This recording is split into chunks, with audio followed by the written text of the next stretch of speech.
consideration provided by Beautiful and healthy looking eyes? It shouldn't be a compromise. Lumify Eye Illuminations, developed by the experts at Bausch & Lomb exclusively for the sensitive eye area. To cleanse, nourish, and brighten. Lumify Eye Illuminations, only in the eye care aisle. I'm adding Downy Unstoppables to my wash. Now I'll be smelling fresh all day long. Still fresh. So fresh. Get 6 times longer lasting freshness plus odor protection. Try for under $5. This chain rolls. Tomorrow on ET, we are closing out Nashville Week with Jon Bon Jovi. Your first look inside his new Broadway bar. We leave you now with Jennifer Aniston and Quinta Brunson's emotional conversation for Variety's Actors on Actors. Bye, everybody. You ask Jen, Quinta, what it's like to watch Friends now. Oh, God, don't make me cry. You're already crying. Do you want a minute? We don't have to talk about... No, sorry, I just started thinking about... I know. Happening now. It's a safety risk. This truck is getting a ticket, and now the county wants to add more enforcement officers to crack down. Coming up, we'll tell you more about why. Parent alert, some popular organic baby food has been recalled. Coming up, I'll explain why, plus why some baby loungers are recalled too. We'll be tallying up the triple-digit days. However, a little shift in our pattern will impact temperatures and rain chances just a bit next week. The News at 5 starts right now. But first at 5, a smuggling operation on the city's southwest side busted this afternoon by Bexar County Sheriff's deputies. In all, 26 migrants found crammed into a hidden compartment on that trailer. Can you imagine that on a day like today? Fortunately, Bexar County Sheriff Javier Salazar says they were found just in time. He says deputies have in custody right now 7 suspected coyotes. Garrett Berger live at the scene with details on the discovery of the smuggling operation and the condition of those migrants as we speak. Garrett. It is blazing hot out here in the Texas June heat, but at least for us, we're able to catch a breeze. Not so for the people that Sheriff Javier Salazar said they found at this Southside smuggling operation, which he called clearly cartel related. The migrants were put in a false compartment under a flatbed trailer, which they believe was coming up from Laredo. Those corrugated pipes on top, a decoy load. The real haul underneath, about 26 migrants lying on metal mesh just feet above the road, which the migrants said they were in that compartment for upwards of 3 hours. Sheriff Javier Salazar said they got word this morning about a smuggling operation and were able to see the trailer enter this home on Oak Island Drive. They had air support overhead too, and they saw movement around the trailer. They say people were brought into a rundown house on the property. Once we verified that there had been people in a trailer, the quick concern for us became, what's their medical condition like? So we actually went in under exigent circumstances to safeguard, make sure that nobody was in there was critically ill or even worse, dying. We went in and we secured the residence. Several people ran from the residence on foot. Salazar said they believe they rounded up everyone, though, including 7 suspected coyotes. Says there may be more trying to pass themselves off amongst the migrants. The people who didn't get taken to the hospital going to be taken in for questioning, handled by Homeland Security Investigations and Border Patrol, both of which are on the scene. Salazar says all the migrants claim to be at least 18 years old, and they don't know exactly where all of them are from originally, except for one woman they say is from Guatemala. They also know she paid $16,000 to get this far. Live in the South Side, I'm Garrett Berger, KSAT 12 News. Thank you, Garrett. Let's go to Highway 90 at Couples right now. This is a traffic trouble spot, and it has been for quite some time. If you look off to the right part of the screen, you see a car that is rolled over in the median there. That is apparently part of this accident. We're told multiple vehicles are involved. It's the eastbound lanes of Highway 90 at Couples. Very slow going. It looks like at least 2 lanes shut down right now. Also happening right now, Bexar County Judge Peter Sakai just finished addressing, he's back at the microphone now, this less than perfect rollout of the new case management system at the Bexar County Jail and the courthouse. We have learned that the public portal for the Odyssey system is shut down, but only temporarily. This comes as a myriad of complaints have been made about that system. It's either showing incorrect or missing information.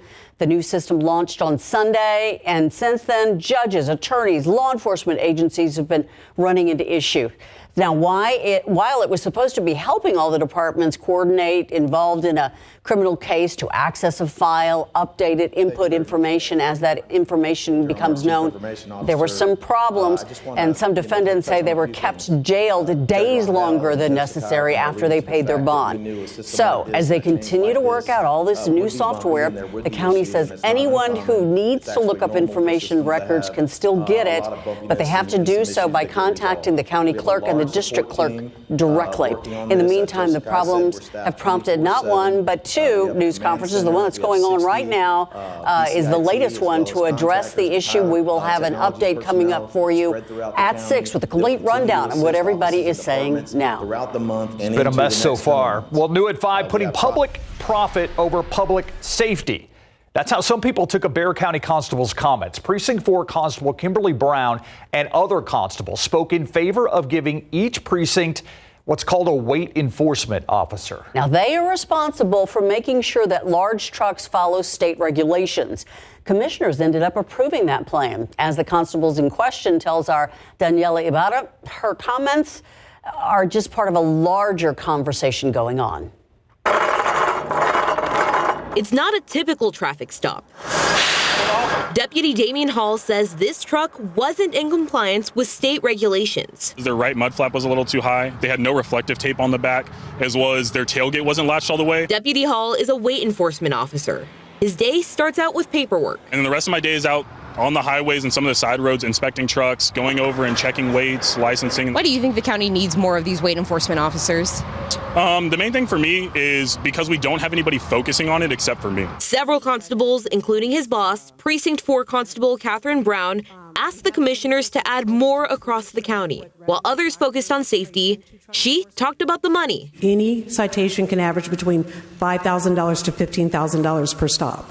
So it's a good revenue funding for our precincts to substantiate our existence. It worries truck drivers like Emmanuel. What's the difference of going like 500 or 1,000 pounds over, you know? I'm not saying it's the right thing to do, but sometimes you get loaded a little too much, and it's not under the truck driver's control, you know? Policy expert James Quintero says it raises concerns. It's corrosive to public trust. You know, I think we all have an expectation that law enforcement exists to protect and serve. Constable Brown says her comments were meant to give context. The Commissioner's Court's concern was how much is it going to cost for them to implement this program. So that's why I articulated that. Do you see how people might have misunderstood that? I don't see it because I'm here trying to help the other constables get their programs off the ground is substantiated, but to the public, perhaps. She says the money from tickets goes to the general fund. Essentially, those who damage the road pay to fix it. Daniela Ibarra, KSAT 12 News. The greatest generation, remembering heroes today who were willing to give their lives. Many did on this day in 1944 on foreign soil when American forces reached the beaches of Normandy, France during World War II. They were immediately met with the brutality of war. Enemy gunfire just moments after their boats reached the beach. Some didn't even make the shoreline. But our heroes did not waver, advancing on to liberate France and change the world. We remember today that freedom is not free. And we take time to share what happened on D-Day to ensure we don't forget that, knowing that fewer and fewer members of the greatest generation are still with us to tell the story. I've actually been following the D-Day commemorations in Normandy through the social media posts of a San Antonio group called Walk Among Heroes.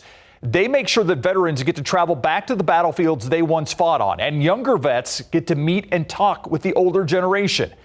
Jeff Wells, the founder of Walk Among Heroes, he's been in France this week. His new friend is Dennis Bolt, a 99-year-old D-Day veteran who has quite the story to tell. Oh, the destruction. The Germans put up tremendous resistance, and they had to be forced out. To bring somebody like Dennis and to watch him experience these things, watch how the French people treat him, watch how he's treated like a celebrity, which he is, to see all those things is just, that makes it all worthwhile. Dennis says he's on cloud 9 this week. At 6, more of my conversation with a veteran that served in 1944 and his new San Antonio friend, who served 65 years later, and their thoughts 80 years after D-Day. A parent alert now. A popular organic baby food is being recalled because it might make your little ones very sick. 12 Your Size Marilyn Moritz explains in today's Recall Roundup, which also includes baby loungers. Before you feed the baby, parents, a recall. Once Upon a Farm is recalling certain pouches of frozen organic baby food because it may be contaminated with listeria. It's the curried carrots and beans single servings. The best buy date is April 17, 2025. Take it back or just toss it out. And a warning about certain baby loungers sold on Amazon. The Consumer Product Safety Commission says DHZJM baby loungers are suffocation dangers. One is linked to the death of a 4-month-old baby. Safety regulators say stop using these loungers and go ahead and destroy them. More than 1 million of these light fixtures are recalled after reports of 7 fires. One of those house fires was deadly. These are Good Earth Lighting rechargeable integrated lights sold since 2017 at home improvement and hardware stores. Contact the company for new lights. And 133,000 gun safes are recalled because they're not safe. SA Consumer Products is pulling Sanctuary Quick Access and Sports Afield biometric gun safes because they can be opened by unauthorized people. They were sold at Costco, gun stores, and sporting goods stores. Owners, you should contact the company. In the meantime, don't use the biometrics. Instead, use the key to lock up your guns. Marilyn Moritz, KSAT 12 News. I'll take you to some breaking traffic right now. This is 410 at West Military Drive. We showed you 90 in Couples where there was a car on its roof. Same thing here. Looks like it might have hit the light pole there. And of course, then they switch away from it. But just to give you an idea of a traffic trouble spot, that was 410 at West Military Drive that we saw before TransGuide switched cameras.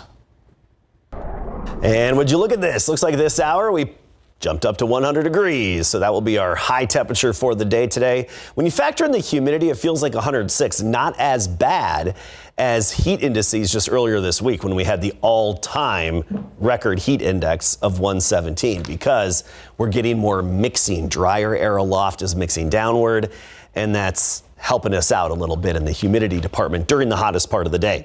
Floresville at 102, 98 Leon Springs, Del Rio at 99, Eagle Pass at 98, Mico, Dean's Backyard 103, and Lavernia 102, not far from Mico's temperature.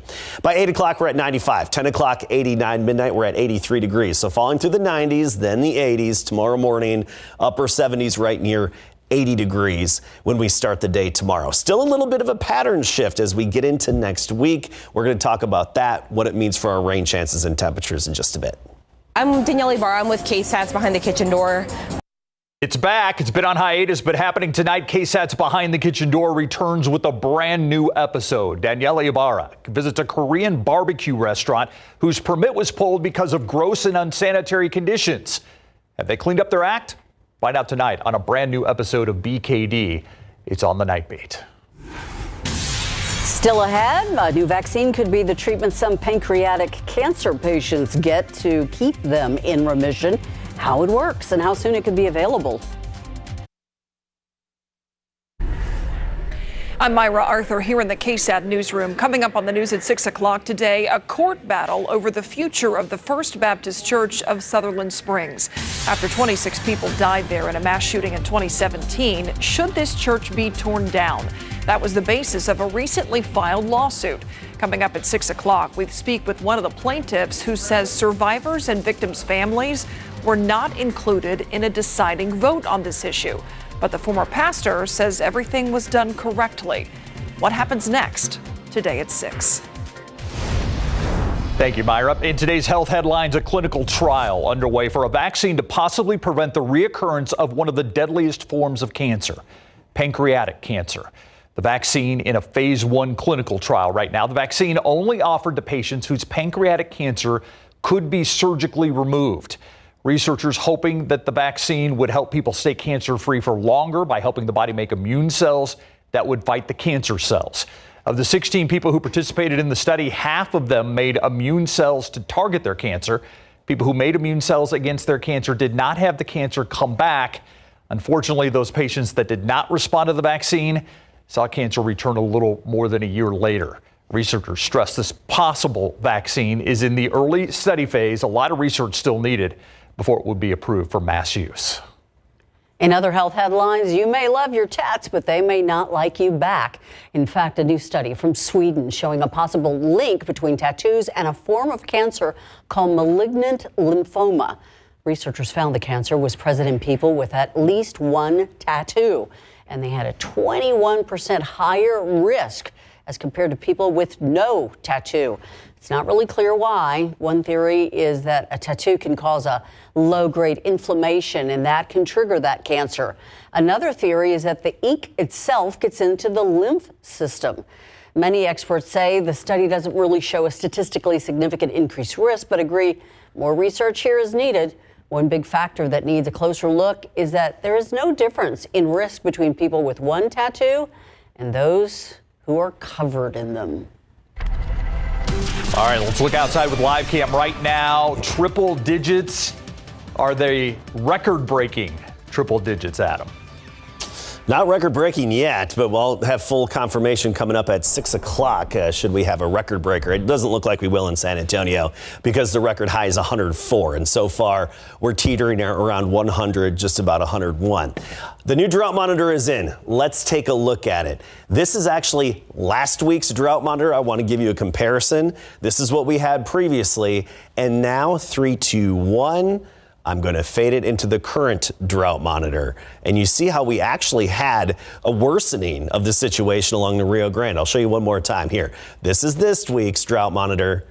And now we're going to, or I should say that was last week's. Now this is this week's. And the red area has expanded around Del Rio.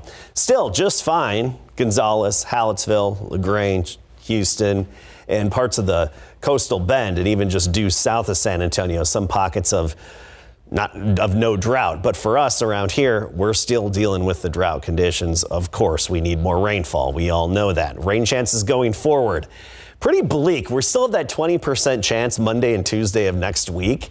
And I think slightly higher chances in the hill country. But overall, we're not looking at anything very widespread for our neck of the woods. Here's our pattern right now. There is going to be a shift into next week, but the problem is a few pattern shifts into next week. Quiet across Texas right now. We want to look off to the west of us because that's where we have a little disturbance over the Pacific. But more importantly, we've got the Big Blue H settling in to New Mexico and West Texas. Both of these systems will play a role in our weather going forward. Upper level high, Big Blue H is settling overhead tomorrow and even into the weekend before it slides eastward. That opens the door for some energy to come in from the west and possibly even some leftover energy from the disturbance that's currently over the eastern Pacific. That's going to be progressive though, and right now it looks like it's just going to give us about 2 days of those slight rain chances. Probably more rain in North Texas than around here. But either way, a new upper level high builds in most likely briefly for the middle to end of next week. So we're going from the Big Blue H to a few disturbances back to the Big Blue H later in the week. Rainfall potential over the next 7 days. I mean, we do have some potential here, but like I said before, the pattern for months now has just favored the activity in North Texas and parts of East Texas as well. Let's talk temperatures. 100. That would be our third triple digit day. When you factor in the humidity, feels like 106. Kellyfield 102, Stinson 102, along with Bandera, Devine 102, 99 meanwhile in New Braunfels. Notice these dew points back into the 60s in the afternoon, which is important because earlier in the week when we had the very, very tropical and oppressive heat indices up to 117, the all-time record in San Antonio, we didn't get the lower dew points in the afternoon. Now we're getting the mixing. Drier air aloft is mixing down like it normally does, or like it should, and we're going to see that again tomorrow. So very sticky early. Dew points probably in the 70s at sunrise, and then dropping back down into the 60s during the hottest part of the day. That's the key, having those dew points drop a bit in the hottest part of the day, which is where we are right now. 76 at 7 a.m., wall-to-wall sunshine tomorrow. 101 the high temperature, feeling like it's close to 105 to 107. Hondo 102 tomorrow, Del Rio 104, Pleasanton, 102, the afternoon high. And notice as we go forward in our 7-day forecast here, we're going to get to that 7-day. There it is. 7-day was hiding on me. Just that 20% chance, and temperatures back down into the mid-90s for highs for a chunk of next week.